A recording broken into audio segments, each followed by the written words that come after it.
Nous sommes toujours en direct des Journées du livre et du vin à Saumur, chez Bouvet-la-Dubé, et je suis en compagnie de Malek Chebel. Bonjour. Bonjour. Merci d'être avec nous. Vous êtes anthropologue des religions. On vous connaît pour votre longue carrière d'auteur, de romancier, d'écrivain, et vous venez de publier votre dernier ouvrage, Dictionnaire amoureux de l'Algérie, aux éditions Plomb.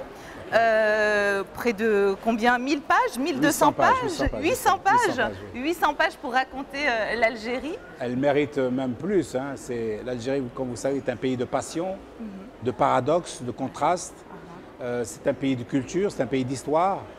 C'est un peuple généreux. Hein. Et puis c'est un peuple qui se bat pour sa survie depuis 2000 ans, 3000 ans. Donc elle méritait plus. Alors pourquoi un dictionnaire amoureux sur l'Algérie? Parce que c'est un pays peu connu et puis qui a énormément de ressources et de beauté. Vraiment, pour ceux qui l'ont connu, qui l'ont vu, ils ne l'oublient jamais. Ça, c'est vraiment l'une des constantes de ce pays. Ce n'est pas un pays banal. Vous ne pouvez pas traverser l'Algérie en restant indifférent. C'est un pays plein de coups de cœur, plein de contrastes. Plein de coups de cœur, plein de lumière, plein de curiosité, plein d'une jeunesse tonitruante. Enfin bon, il a beaucoup d'atouts. Alors, est-ce qu'il y a une définition parmi ces 800 pages qui vous a particulièrement plu à écrire, particulièrement ému, vous savez, toutes sont importantes, c'est un dictionnaire bien sûr, amoureux. L'éditeur nous donne comme charte de faire un vagabondage amoureux.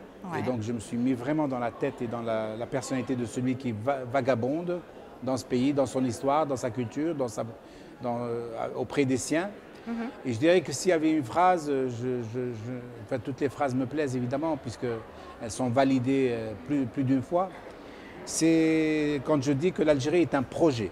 L'Algérie n'est pas seulement une histoire, n'est pas seulement un passé, n'est pas seulement un présent, c'est aussi un projet d'avenir. C'est un pays jeune, donc un pays offert à la jeunesse, et c'est pas la jeunesse qui va s'en sortir. Comme un peu à l'image de tout ce qui se passe dans les pays arabes aujourd'hui, dans le Maghreb notamment, avec la Tunisie et puis un peu plus loin avec toute la Syrie. C'est aussi des pays très jeunes, des pays où la jeunesse se cherche, où la jeunesse a envie d'autre chose. Il y a 80% de la population qui a moins de 25 ans. C'est-à-dire que 80% de la population est 2 fois moins jeune que le pays lui-même. Donc, et on a dans ces 80% de jeunes, peut-être une majorité de jeunes qui aspirent à réussir, à se battre, à travailler, à se cultiver, à voyager.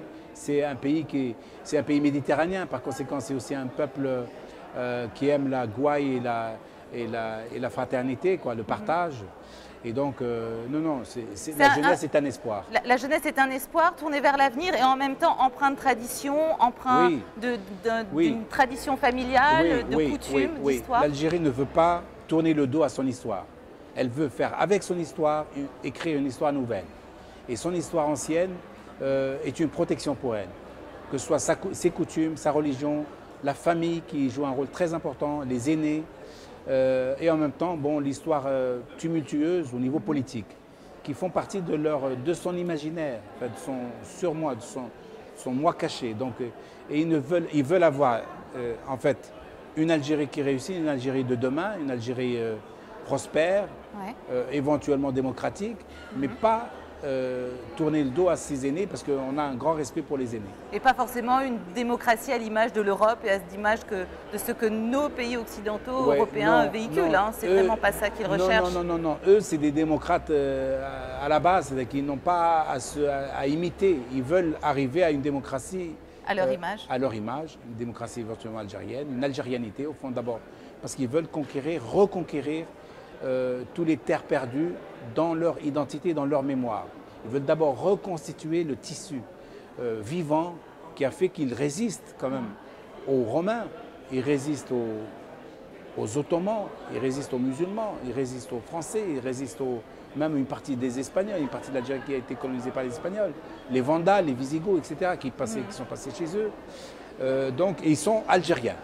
Tout ça, ça a fait un Algérien. Un petit mot sur l'accueil de cet ouvrage. Ici, aux Journées du livre et du vin, le contact, les relations avec le public. Ici, c'est une journée de rêve.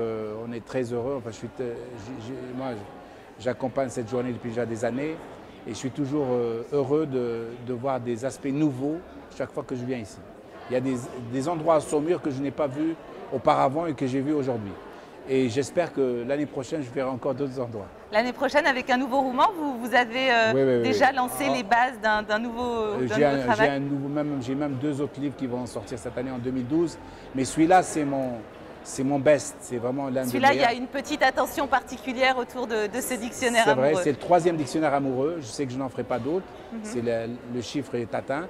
Et surtout, c'est sur la terre de mon enfance, de ma naissance. De votre famille. Merci beaucoup d'être venu. Je rappelle votre ouvrage, donc Malek Chebel, dictionnaire amoureux de l'Algérie, publié chez Plomb. Merci beaucoup.